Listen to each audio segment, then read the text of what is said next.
2, 1. Okay. And welcome back, folks, to Truth versus News here on the end of September, September 28th. 36 days until the election, or 1 day until that big debate. And we got lots of things happening here. And I tell you, if you missed the first hour, you got to see it, especially Scott, about 20 minutes in. You will, you will love it. And I think you're going to love this hour too, is what we got here. Take it away. Well, we're talking about the Democrats' plan to use mail-in balloting to draw things out so they can steal the election. Scott, your thoughts? Well, that's their plan. They're going to try and create another Al Gore, George Bush tension and gridlock with mail-in ballots, complemented with a cacophony of street protests and violence that is going to get very bloody, very ugly, to try and pound people into their homes and with fear and dread. That's their only solution, is to cause all sorts of chaos and violence so that then they can say Democrats are the solution to that. That's what they've been doing. But they're not going to get away with it. I think your legal analysis was very right on with regards to the insufficiencies of their strategy, with regards to the context and the structure of the Constitution. And again, no one is going to allow Donald Trump to be removed from office if he doesn't want to. If he doesn't want to go, he is not going to be removed. That tells you a lot. That tells you people understand we're in the Civil War. We're not backing down. We either destroy the enemy or we are destroyed by the enemy. Donald Trump knows that. He's been very limited in how he describes it, but he's also let things out, saying things are going to turn very badly for them if they continue these street protests, and patriots like the Kyle Rittenhouse get their guns out and annihilate these domestic terrorists. And that is coming. The domestic terrorists will be absolutely annihilated, shot down, and left in the streets if they pursue a policy of terror on the American public. And that's another miscalculation of the Democrats. We thought they were crazy when Trump got in. They are going to be unrecognizable in their animalistic barbarity after the election day, because they think that animalistic barbarity is going to be a winning strategy to traumatize people into allowing them to get Biden, Ocasio, Kamala Harris, and all the other leftists in. It's not. It's going to galvanize Donald Trump and everybody around him, and it's going to set off a nuclear reaction sociologically that will just knock all the Democrats down like dominoes, Jim. And many of the leaders of the riots, or most vicious, appear to be felons who are let out of jail by Democrats in order to solicit them to run the riots. David, your thoughts about the Democrat game plan? It's interesting. My thoughts are they have done a real good job at mobilizing and putting into almost getting into the infrastructure itself to take over voting. I mean, it's really scary. Think about it. How about running voting lines to China, running voting lines to Mexico, having Dominion voting taking place all over the place, when the machinery of delivering votes is now, it's never occurred to me until I tried 2 election contests in the past year, and I've done some work on some other measures. And what's really become quite obvious to me is that the elections are just a real enrichment business. There's paying for ballots, printing the ballots, going all over, and you've got to count all these heads, and there's a massive amount of money that goes into tracking voters and getting them to come to votes and influencing them. It's massive, and the use of television and everything else. But this I do want to say, the more I think about it, I like my idea. I think it should be in-person voting only. Look, when kids are born in the United States, take their DNA sample, take their blood sample. I mean, for heaven's sakes, nobody objects to that, I don't believe. But just take the blood sample, take the DNA sample, match it when they go to vote. Find out if they're citizens or not. If you're naturalized, put up your DNA, put up your blood. I think it's an in-person voting deal, and I'm comfortable with that. I don't trust inhabitants who are not citizens from being honest. I have a hard time trusting every citizen to be honest, let alone inhabitants. Well, it's a matter of trust but verify, right? I mean, what could Yeah. be more obvious? And you have to have responsible voting by the citizens who are paying the taxes and going to suffer the consequences of their vote. So I agree with that, David. Otherwise, it's commercial interests have the potential to steal our elections and steal our democracy. Yeah, and it appears to be proceeding apace in this election. So we're going to have a severe test of the integrity of our electoral process. There is none. I'm telling you, there is none. Bernie has been chiming in here telling Bill Maher there'll be a number of plans to remove Trump if he loses. Speaking to TV host Friday night, Bernie Sanders said liberals must ensure Democratic presidential nominee Joe Biden wins the election, but that Democrats will have contingency plans to remove Trump from office if he refuses to go. The bottom line are things we do now. We must make sure Biden wins. I say not a chance, right, except by theft. And if Trump attempts to stay in office, there'll be a number of plans to make sure he's evicted. Trump has made it very clear about a peaceful transition. We're going to have to see what happens, but I've been complaining very strongly about the ballots, meaning mail-in balloting. The ballots are a disaster. Get rid of the ballots, meaning mail-in balloting, and you'll have a very peaceful, there won't be a transfer, frankly, there'll be a continuation. But the ballots are out of control. You know it, anyone else, and who knows it better than anyone. The Democrats know it better than anyone else because they're the ones who are planning it. Sanders has repeatedly sounded the alarm, giving a speech, casting the election as one between Donald Trump and democracy. Never in a million years did I ever think I'd have to give a speech about what we do if a president refuses to leave office if he loses. I never thought I would have to give that speech or anyone else, but that's where we're at today. Listen to what Trump is saying, he says, don't brush it off. Meanwhile, as the campaign heats up, Trump is wooing Latinos and black voters with great success. At a Black Voices for Trump event in Atlanta, he announced his campaign dubbed a platinum plan, laying out his promise to Black America if he wins a second term, including a push for economic development and loan money, a pledge to designate Juneteenth as a federal holiday, which commemorates the end of slavery, so named because June 19th, 1865 is when the slaves were freed in Galveston, Texas. The announcement came as a two-day campaign swing, ticking off a long list of boxes, both geographically and with key constituencies.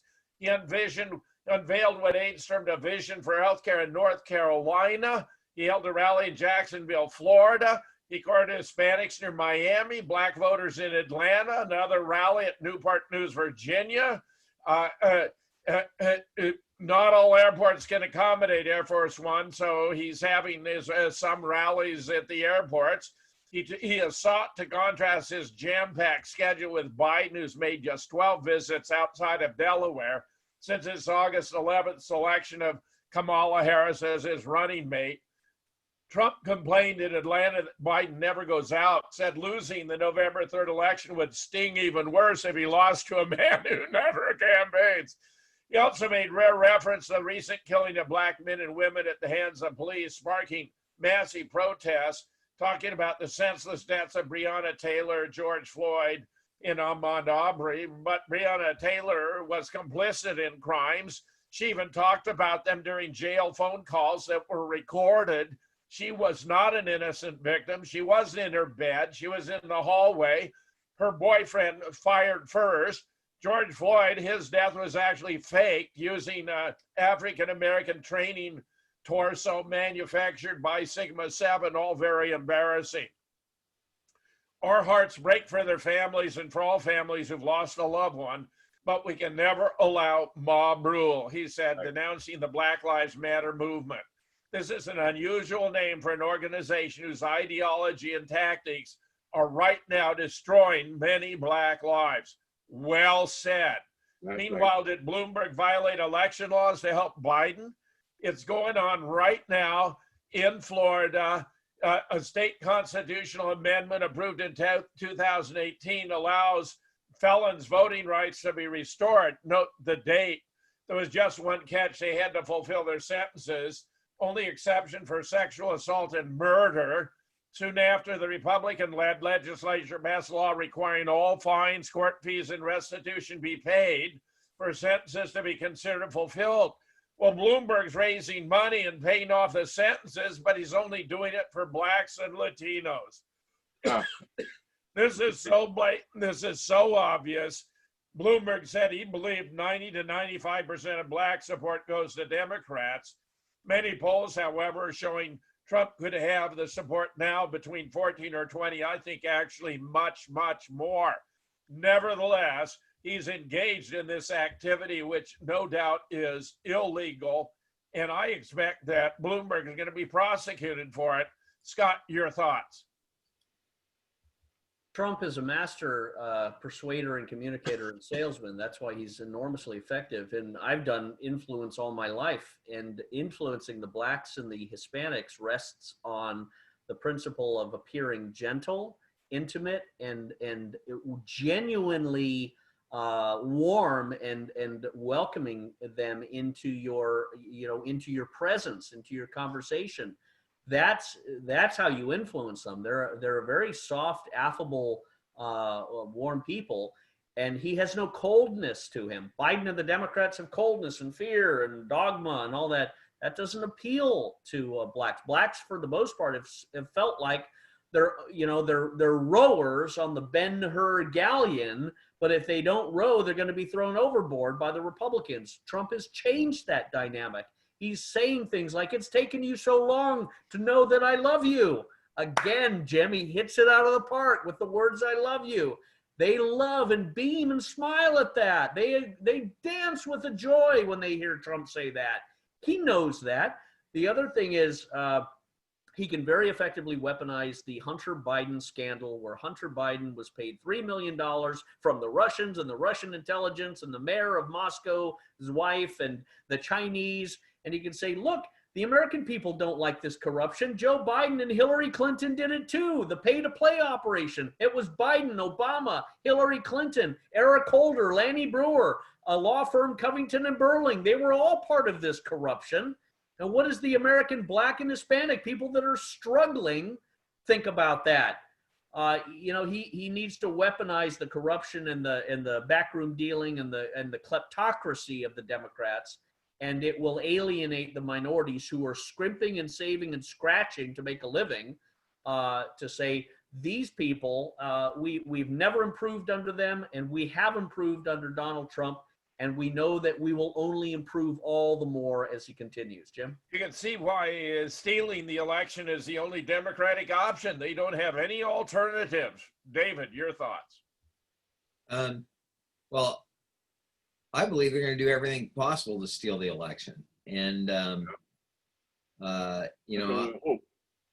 I just expect a lot of foul play, especially out here in California. It's in my experience, it's just it's most unfortunate. It is it's unreliable. I don't trust it.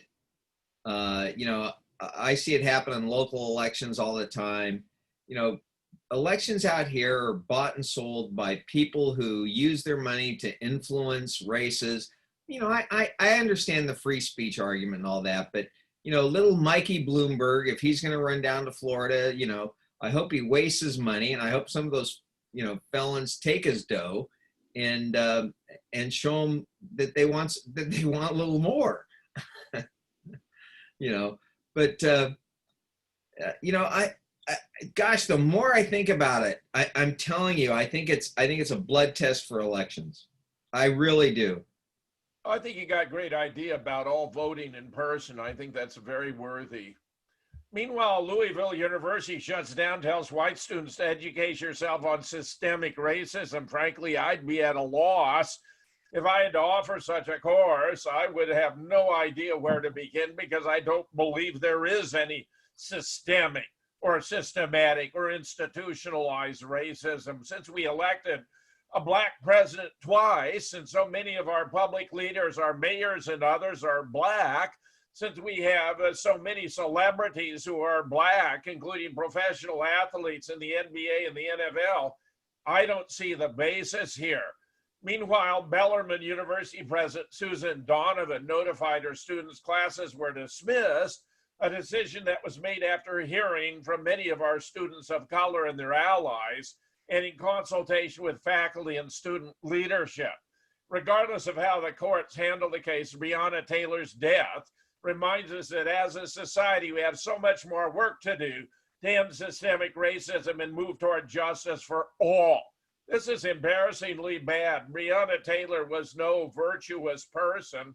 She wasn't a Vestal virgin. She was deeply complicit in these crimes. She knew what she was doing. We haven't recorded in jail conversations she had. Not since the 1960s has our country seen such activism for racial justice. We must continue to press for reform and the end of inequality. Very bad, showing a lack of knowledge of the details of the case, just like propaganda. Scott, your thoughts?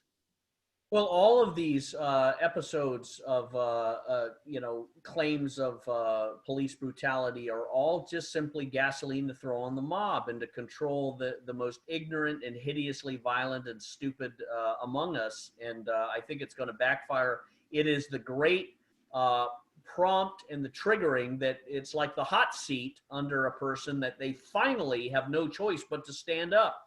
The patriotic Americans, black, white, and different, are finally standing up because they cannot afford to sit down and have their businesses burned and have their people killed and their cars ransacked by this mob of communist mentality. And I would say this too.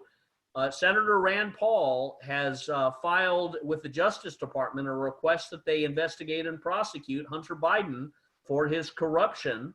And I think that, again, is going to be a very important point to visit at the debates, is the investigation, the Justice Department, and Rand Paul sending it forward. Jim? Yeah, I think you're right. I think Trump's going to be the master of the debates, and Biden's going to look like a hapless sheep who just wandered in for the slaughter. David, your thoughts? Well, when it comes to racial injustice, I don't believe that that it's systemic, but I think America can do better as a nation. I'm not sure how we accomplish that. I think Scott has the answer to that when he says it's just loving people. That's what's important. Yep. And it really comes down to everyone being open and honest and transparent with other people and other races, other ethnic groups, just everyone. And out here in California, I hate to keep railing on California, but California, I grew up in such a diverse environment that it's kind of like one of the last things that goes through your mind until you get down to, color's not really in play out here until you get into interacting and cultural things. And then all of a sudden there are differences. Let me give you an example. There was a woman by the name of Liz Howland who I went out with. Her mother was from, she was a Geordie, so she's from Newcastle. That's up where my mom was from. When Liz and I went out, I mean, it was almost a joke because all of our cultural interaction was precisely the same. I'd like a cup of tea. I'd like to do this, like to do that. It's all, it's all the same thing. And then I would go out with my Latino friends, a little bit different. Go out with some of my Asian friends, a little bit different. Go out with some of my black friends, a little bit different. So you see those contrasts and everything. But that doesn't mean there's hostility.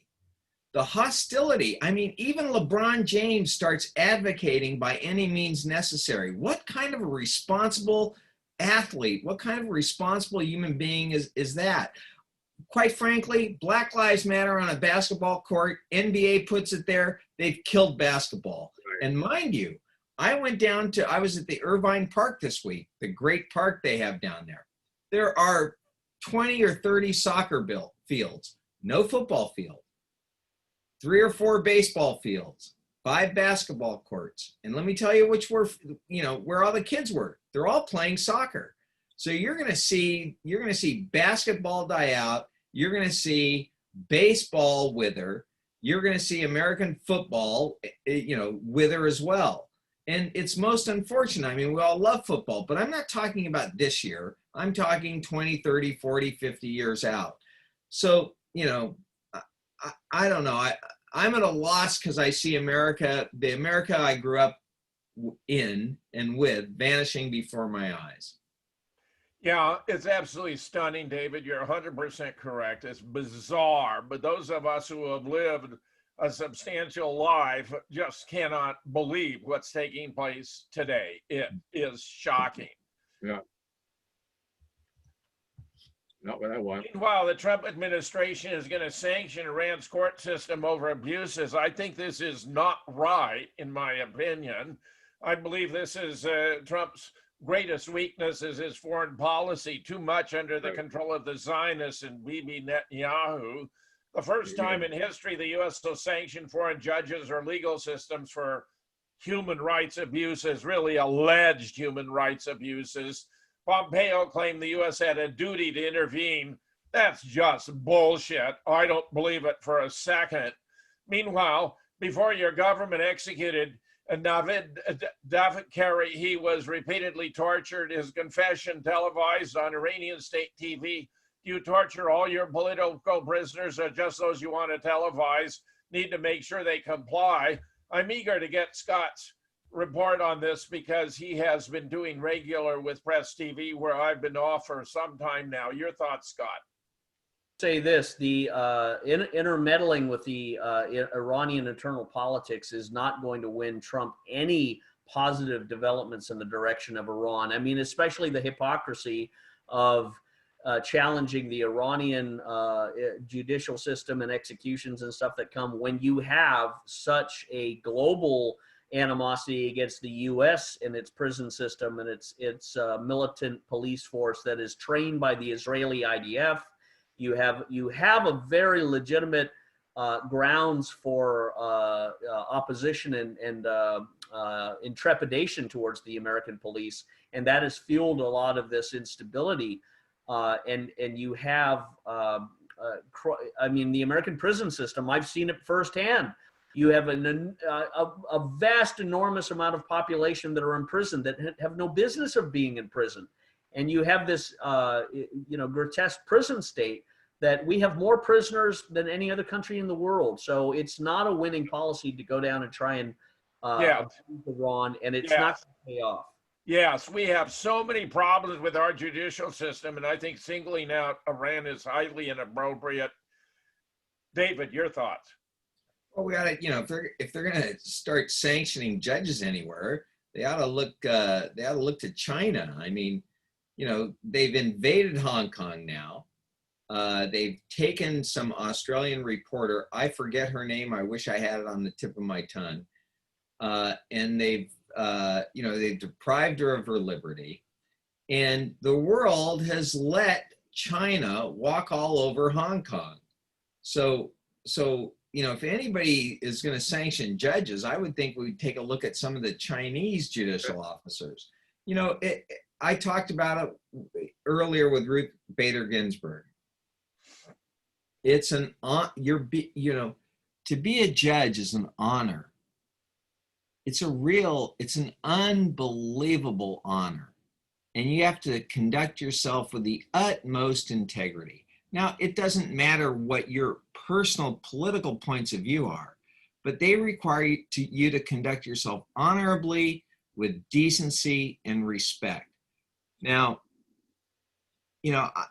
I just find that political systems and judges, they're in the world. They're all part of the world. You gotta, as a judge, you gotta be living in the next world, not this one. Those are nice sentiments, David. I certainly would have some suggestions if we were to scrutinize the judicial system right here in the USA. But for us to be attacking other states when we're so woefully short is embarrassing. Meanwhile, the lawyer said the officer opened fire on Jacob Blake after hearing the woman yell, "He's got my kids, he's got my kids." Brendan Matthews, attorney for Kenosha police officer Rustin Shesky, is speaking out because he feels compelled to provide additional details on the Jacob Blake shooting incident to counter what he describes as incomplete and inaccurate narrative, all left-wing propaganda, needless to say. Matthews said Officer Shesky reported with force because Jacob Blake was armed with a knife, turned toward the officer. In addition, the officer was concerned about the welfare of a child after he saw Blake put into the vehicle after a woman yelled out that Blake had her keys in her kit. "He's got my kid. He's got my keys." If Shesky had allowed Blake to drive away and something happened to the child, the question would have been, why didn't you do anything? It offers the most detailed rationale for Shesky's highly scrutinized decision to shoot Blake, who is black, as he leaned into an SUV with his children inside on August 23rd. Cell phone video went viral on the internet, sparking days of protests and rioting in Kenosha. The shooting, which Blake's family said resulted in paralysis from the waist down, was widely condemned as yet another unjustified shooting.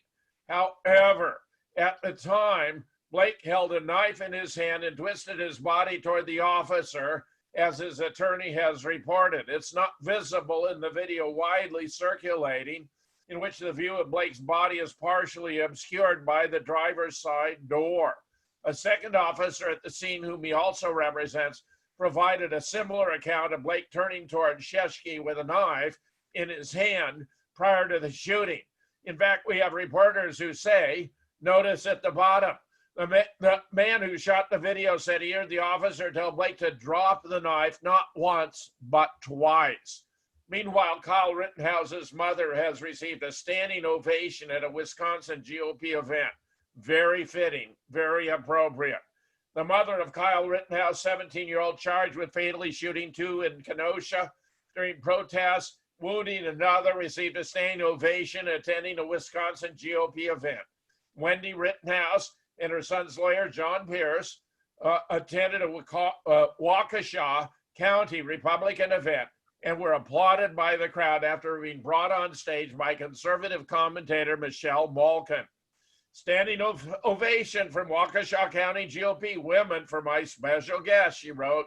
Kenosha County GOP chairwoman Erin Decker said earlier this month, from talking to people around the area, she believes 80% support Kyle Rittenhouse. Looks like it was self-defense. Talking to people around the area, I would say about 80% support what Kyle did. Marjorie Taylor Greene, running for Congress in Georgia's 14th district, very likely to win, said she believes Kyle Rittenhouse is innocent and acted in self-defense. I believe Kyle Rittenhouse is an innocent child. I believe he acted in self-defense against anarchistic criminal thugs who are attacking him and trying to kill him. I'm fed up with the media and the left defending riots, anarchy, and insurrection. All soon be in Congress. Enough. Excellent reports in my judgment. Scott, your thoughts? Well, Kyle Rittenhouse's only failure was to do it as a one-man operation. It's a learning experience where you always go into engagements with two men to be a witness and to cover your back. I think this tells that the American people and Michelle Malkin and the conservatives are standing on the side of law and order and defense of property, defense of life, using the Second Amendment, regardless of who it does. Whether he's black or white or Asian or Hispanic or any other race, creed, or nationality or religion, you have an inviolable right that the Constitution recognizes. It doesn't give you. It recognizes your inalienable right given by God to his creation to defend one's life and family and property. And this is going to be coming out. He is going to be found. The charge is going to be thrown out, a motion to dismiss, if it goes that way, because it was self-defense. This is the other thing that with the Judge Amy Coney Barrett assuming the Supreme Court position, all of these Supreme Court related cases regarding self-defense, defense of property, defense of life, are all going to be ruled on as a conservative. And I would say this too, Jim, what we've been saying for a while, which is the Second Amendment is the concealed carry permit for Americans. The Second Amendment is the permit for Americans to carry a firearm on their person, in their car, in their home, concealed and unconcealed. It is given to men to protect themselves. That doesn't mean you go into a courtroom holding a gun, obviously. But the Second Amendment is the permit that allows Americans to keep and carry firearms to defend themselves. That will reach the court, and it will be ruled on in a conservative way. And again, you will have a massive depreciation of conflict. And I would say this too, even felons, even people that have gone to jail, they still have their Second Amendment right and their voting rights when they pay in full their restitution. They cannot be in a state of perpetual slavery and forbidden the right to keep and bear arms, just like they can't be forbidden their right to speak or their right to worship or their right to assemble. Either we are the United States of America with constitutional rights to all citizens, or we are not. And that has also been a major out of joint judicial failure, is thinking that you can take certain rights away from people because you've sent them to jail. You can't. And the other thing is, I think they're going to rule that if you are born in this country and you are an illegal immigrant, your mother's an illegal immigrant, she's at war with the laws of this country, she sneaks in on a boat, or she's dropped out of a plane, or she comes on a mule and squats under a tree and has a kid, that kid is not an American citizen, period, because you are not in the country at the invitation and the allowance and in harmony with the country's laws. As Augustine said, you are in a state of war with the country when you violate its laws, so you cannot be given citizenship by the country. Jim? Wow. David, a number of legal issues there. I'm interested to have your comments. Oh, yeah. Well, you know, it's very unfortunate that Kyle Rittenhouse gets charged in the first place. You know, I contributed, it doesn't matter. I threw a little dough his way for his legal defense because I know he's going to have to come up with all sorts of money, and a lot of other people did, which is just great. So God bless them with their work. But the real problem is it's what I've said before. I see what's going on, and I want to know the handful of guys behind it. I have a pretty good guess of who they are. I have my own belief who these people might be and where they are located. But, you know, this BLM and the Antifa, they're just out here in the front. They're the troops on the front line. They're not the brains trust out there in the back that we can't see, we can't figure out. But all indicators point to a handful of human beings. And it gets narrower and narrower and narrower day by day by day. And I think we're gonna see who those people are in the near future. And those are the ones that should be incarcerated and charged with murder. Yes. I think you're completely correct. Meanwhile, World War II memorial canceled for being too white and other absurdities. A lot of things are going on that are really quite ridiculous and ludicrous, some, however, also tragic. The 95-year-old artist is still alive today to see his artwork being canceled. Students complained the lack of diversity in the mural made them feel uncomfortable. Too many white people, not enough minorities. The university quickly bowed to the mob, covered up the painting, plans to remove it entirely. Wow. Meanwhile, New Jersey doubles down on chasing away the rich. 4 years ago, billionaire David Tepper left New Jersey and moved to Florida, which has no income tax. New Jersey instantly lost hundreds of millions of dollars every year in tax revenue just from that one guy. But it wasn't only Tepper flee New Jersey's 8.97% income tax rate in 2018. For example, New Jersey lost 5,700 millionaires. Not coincidentally, it was the same year New Jersey hiked its income tax rate to 10.75 for those earning more than $5 million. Now there's a massive government budgetary shortfall, and they're planning to double down. They're going to now increase their tax rate to 10.75 for everyone earning more than $1 million. Meanwhile, election supervisor investigates a toilet. A homeowner in Michigan put a toilet on his front lawn along with a sign that says, "Place mail-in ballots here." For anyone familiar with the debate about whether mail-in ballots increase voter fraud, the display is an obvious joke. The local election supervisor, however, thought it was a crime, so she called the police to investigate. She said, "It's a felony to take illegal possession of an absentee ballot. Elections in this country are taken seriously, and there are many people who are voting by mail for the first time. Such sensitive little authoritarians. Let's hope any eligible voter would not mistake the front yard toilet for an actual official ballot depository. And if that's the level of intelligence among voters, we have bigger problems to worry about." Meanwhile, very unfortunate, former Marine commits suicide after the mob targets him.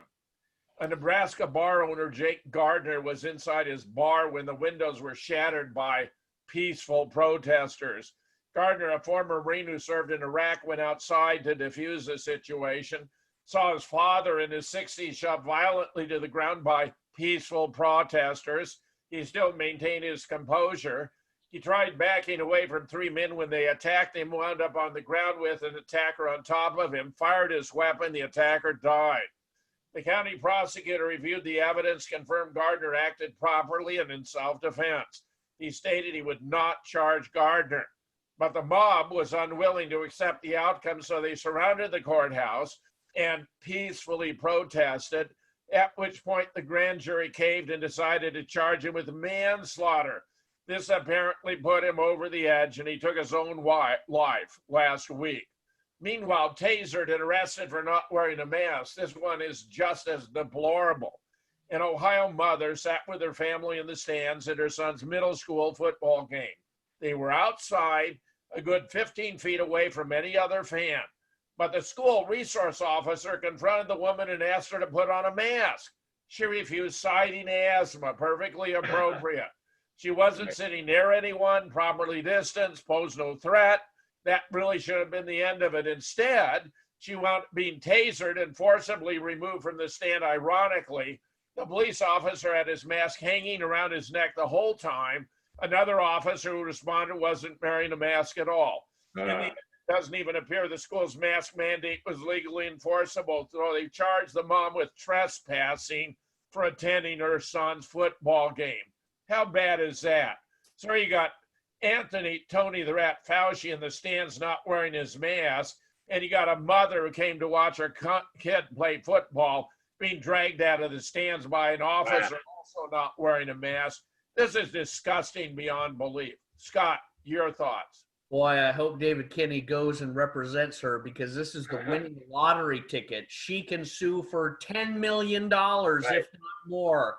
She does not have a constitutional duty to wear a mask. She has a constitutional right to be free, to pursue life, liberty, and the pursuit of happiness. Part of life is living as an organic being without artificial masks or peg legs or helmets or anything else on. They can't tell you to wear a helmet just for your own safety, nor can they tell you to wear a mask. You have a due process right. You're going to accuse someone of being sick, you have to have justification. She's not sick, she's healthy. So she's within her constitutional rights. Them tasing her, harming her, hurting her, defaming her reputation, abusing her, violating 18 U.S. Code 241 and 242. It's a conspiracy. Conspiracy between the big black cop, who's going to go down like a meteor, and this school, all of which abused and terrorized and traumatized her. No, this is a winning ticket, and I'll defer to David Kinney to see how he's going to go and win the case. Go ahead. Go David, for it. Your thoughts? Sure. Well, I'm going to skip the case and go to the ballot question. Okay. You know, that's a much more fascinating issue right now, but I appreciate the referral, Scott. You know, what's interesting is the woman, to a certain extent, is right. The gentleman's right who put the the toilet out on his front yard and said, you know, cast your votes here. I mean, I see that's a guy with a sense of humor. Now you get indicted for having a sense of humor, apparently. So, but what's interesting is the elections official is quite correct. You cannot mess with ballots. Ballots are protected by federal law and they're protected by state law. And they are so protected that there has to be a record of how many are produced, how they're printed, where they're used, how many are disposed, so on and so forth. So these ballots are essentially like gold, okay? They're like gold. And these ballots, when they're non-conforming, are not to be cast and they're not to be counted. So if you have ballots and something's wrong with them, then you know they cannot be cast, cannot be counted. So trust me, that is a very important point. Now, what I want to do is I want to address quickly the unfortunate suicides that we talked about, because of this, I guess if you're white now, you're supposed to kill yourself for years of white privilege. Yeah, white privilege. I think I'm going to pass on that suggestion. It's just not.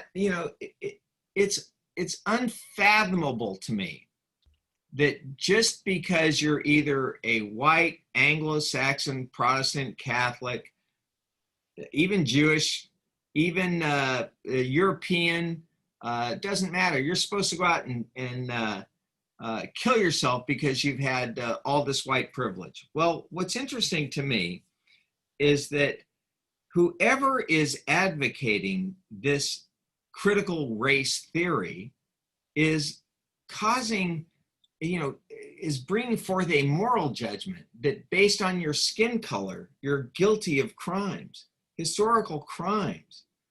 So it sounds to me like, there are two things here.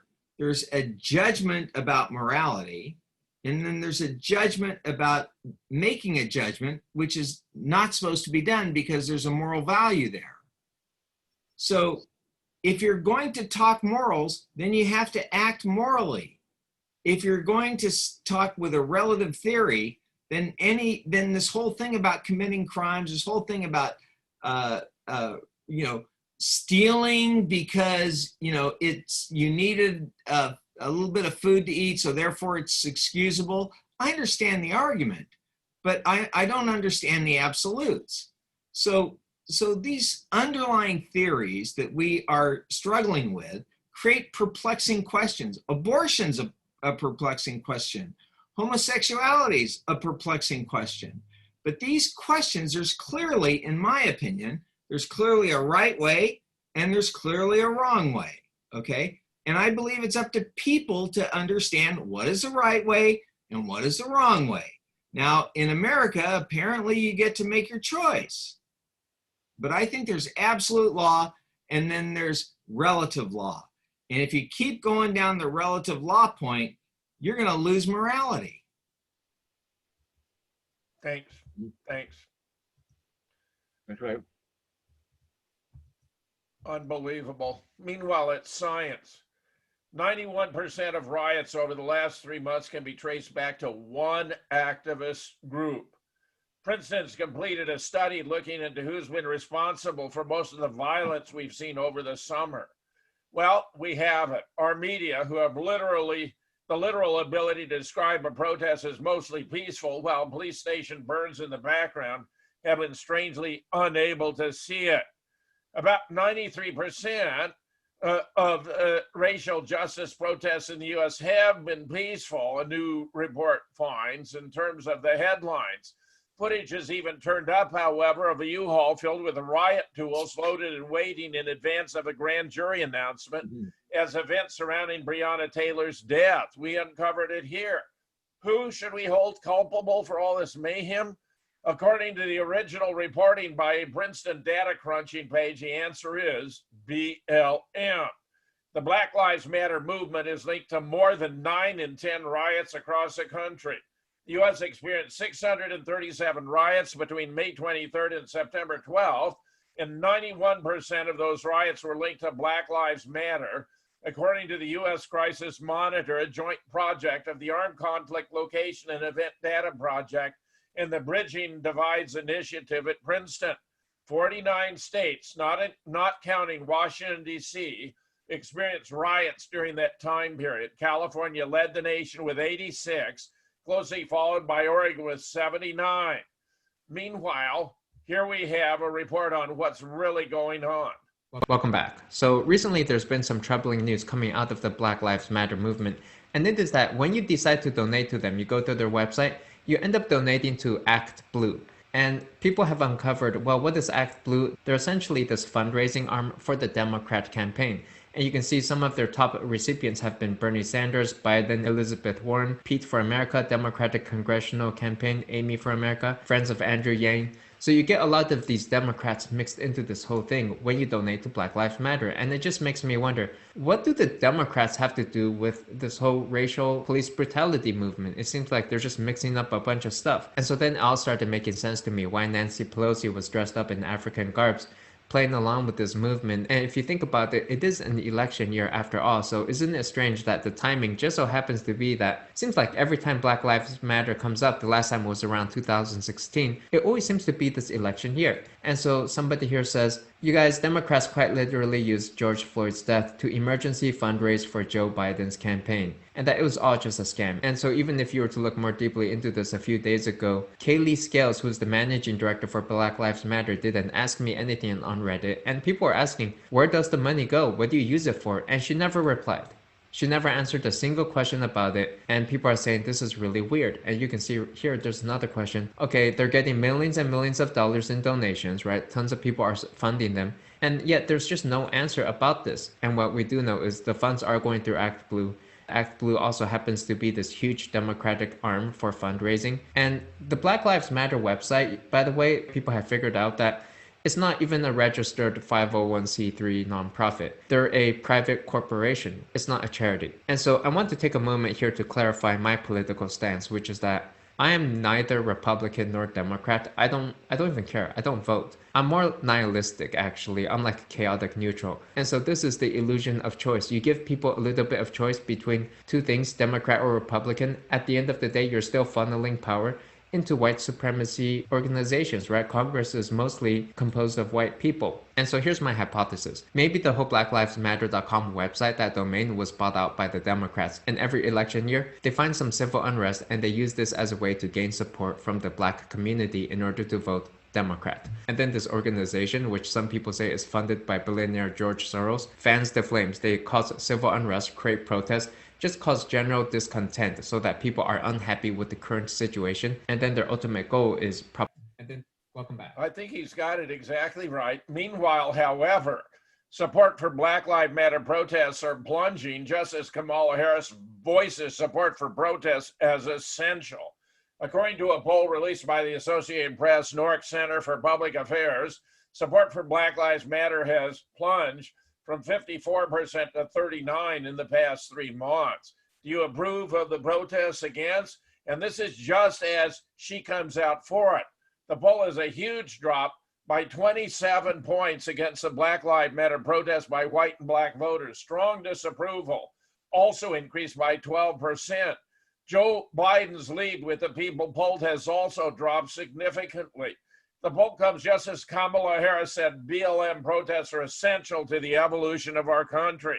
Kamala Harris spoke out on what she called protests that have been going on. According to Harris, the violence, death, looting, destruction, and anarchy are necessary for the evolution of America. She must have forgotten about towns, businesses, and lives that have been destroyed by organized groups of domestic terrorists, BLM Antifa thugs. It's good to know she endorses the $2 billion in destruction of towns in America. Vote accordingly. I think this is terribly telling. Scott, your thoughts? Well, it's an engineered social unrest. It's an engineered psychological operation that's been wrapped up in the COVID-19 and the George Floyd murder. All of this stuff is just avalanched, and it is a major trauma on the American people. And I think it is also leading to a renaissance and a rebirth in America. These traumas and strains and tensions and sorrows for the past 8 months, I'd say, are the equivalent of the Great Depression on the American citizens between 1930 and 1940.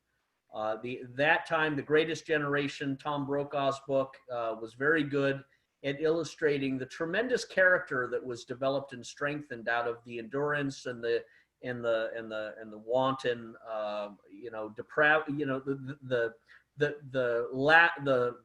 the removal of luxuries and the deprivations that people were forced to endure. I think this is having a similar effect because people are stepping back and it's being forced upon them. They're recognizing we don't want anything to do with modern public schools or universities that are teaching this anti-American bigotry and hatred and insanity and LGBT and boys can run in girls races and all white people are racist and the entire culture needs to be redefined and statues need to be torn down and thugs need to spray swastikas and Biden 2020 on the doors of churches. Those people are the dross of society, and they need to be scraped off and removed. As Jefferson said, sometimes the tree of freedom needs to be watered with the blood of patriots and tyrants. And I think the time has come where a very great bloodletting in this country and revolution would have more positive effect than negative effect. And I say that from a military point of view and a sociological point of view. This skimming of the fat, the dross, and redefining our society and our moral values, our family values, our right to associate, our choices about where what we study. One of the things we need to do, Jim, is we should present and develop a intellectual diet of the best books, the best courses of study, the best disciplines, the best schools, or skills that people need to empower their children and themselves with. Because the alternative, this garbage that we've had circulated around America for the past 50 years, has destroyed our moral character, destroyed our generation. So that's the benefit of all of this disruption. It's causing us to clean out the bowels of our nation, our body politic, and perhaps this time of fasting, and where we fasted from excessive luxury in restaurants and travel and basketball and baseball and football, the fasting from all of those arterial clogs of wastes of time can have a very positive, healthy effect on growing back our rugged, independent, individualistic character, which so well defined America in the early days of the frontier. Jim? David, your thoughts? Well, I think Scott's hit the nail on the head with regard to the defining America and the new frontier. We talked about this a while ago about manifest destiny, and we're talking about between the continents, or between the coasts in our continent.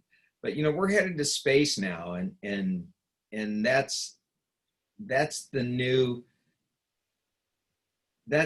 frontier. And it's not just the moon, and it's not just Mars. This game is coming toward us very, very quickly, and I'm not going to see it in my life, but I'm fascinated with what the future holds for space travel and everything. I just think it's awe-inspiring. I was born at a good time. I got to live through the '60s. Yeah, me too. And the music, but I'd sure like to be around about 100 or 200 years or about 500 years to see what things were like. But this promise of America and this promise of our idealism is a very honorable thing, and it's going to persist. Because we have all these different ideas and all these different legal principles, and they go to the courts, and the justices work on them, and they try and get the solutions, and they work very hard. And the honest answers are the ones that persist. They endure. Our values improve over time. they get refined, they get better, they get more accurate. And society moves along. And Kamala Harris just has no idea about that. As Attorney General for the state of California, in my opinion, she was a derelict. You know, it's most unfortunate, but not just her. All these guys and the games that they've been playing as politicians out to ruin their other political parties is a very unfortunate business for our government to get into. Government in America is becoming pernicious. People are afraid of the government here. They didn't used to be. You know, we used to look toward government as it's serving us. Now government looks at us for us to serve it. And that's what's going on. You know, it's taxed to the max. It's everywhere you turn. City taxes are being increased. School district taxes are being increased. You know, they're starting recreational districts. They're starting facilities improvement districts. They're starting water districts. Every single way governments can get money, they're doing it. And it's just parcel taxes, everything you see. It's just government is eating the citizens of America alive with the taxes, and we don't even know it's occurring to us because we're so out of touch with it. But I'm telling you, there's a brains trust. There are 5 or 10 guys in the room, and I want to find those guys. Meanwhile, as Tucker reported, only 10 unarmed blacks were killed in 2019 by cops. Those were in self-defense. Here's what Black Lives Matter is protesting: the minuscule percentage of blacks who are killed by whites compared to blacks killed by blacks, whites killed by whites, or whites killed by blacks. Criminal offenses by race stunning.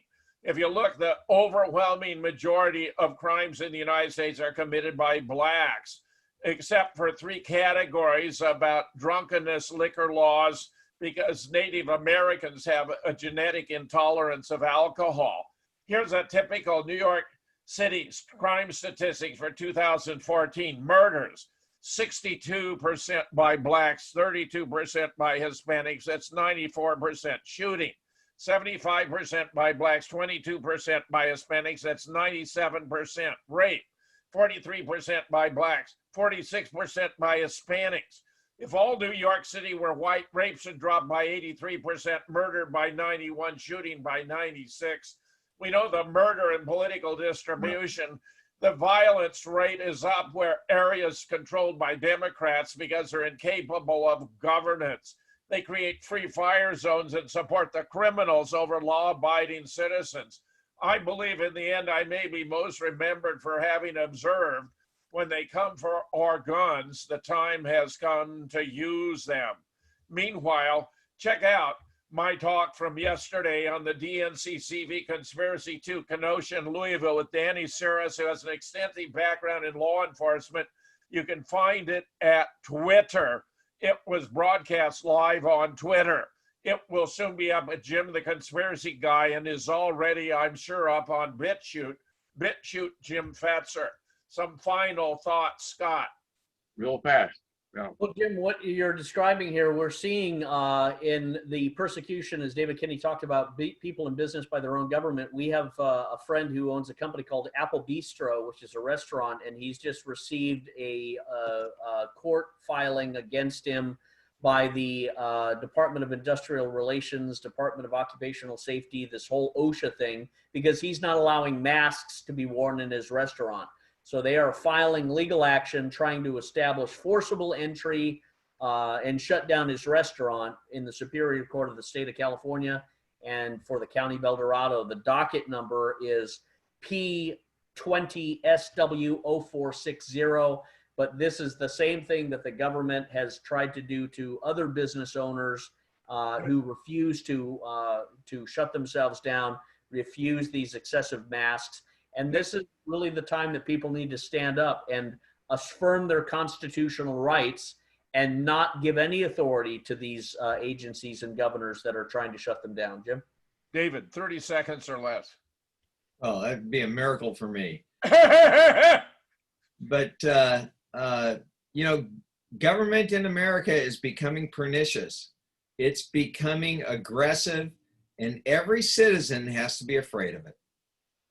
David, take us out. I mean, Don. Yeah. If- Oh, wow. Oh, boy. This was Truth versus News, all right, for the September 28th. I can't say much except watch it and share it. It is the best we're doing. You're going to like it and come back next week, folks. I really appreciate it. I got to run.